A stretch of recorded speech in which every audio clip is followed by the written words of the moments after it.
नमस्कार मित्रांनो.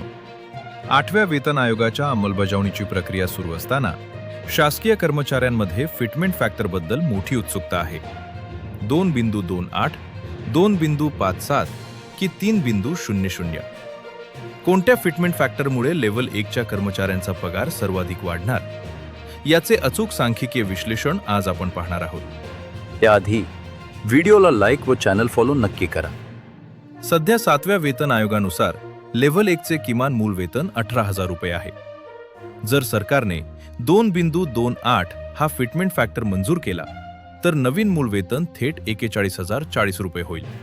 परंतु जर 7व्या आयोगाप्रमाणेच 2.57 हा फॅक्टर कायम ठेवला तर मूळ वेतन थेट 46,260 रुपयांवर पोहोचेल. आता पाहूया तिसरी शक्यता, ज्यासाठी कर्मचारी संघटना आग्रही आहेत.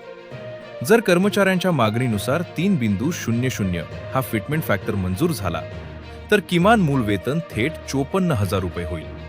म्हणजेच 2.28च्या तुलनेत 3.00 फॅक्टरमुळे कर्मचाऱ्यांना दरमहा तब्बल 12,960 रुपयेचा अतिरिक्त फायदा मूळ वेतनात होईल. हा फरक केवळ मूळ वेतनाचा आहे. या वाढीव वेतनावर जेव्हा X, Y आणि Z श्रेणीनुसार नवीन घरभाडे भत्ता HRA आणि महागाई भत्ता DA लागू होईल तेव्हा हातात येणाऱ्या एकूण पगारात मोठी झेप पाहायला मिळेल. म्हणूनच फिटमेंट फॅक्टर जितका मोठा तितका कर्मचाऱ्यांचा फायदा अधिक असेल.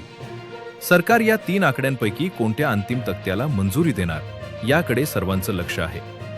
तुमच्या मते कोणता फिटमेंट फॅक्टर लागू व्हावा? कमेंट करून नक्की सांगा.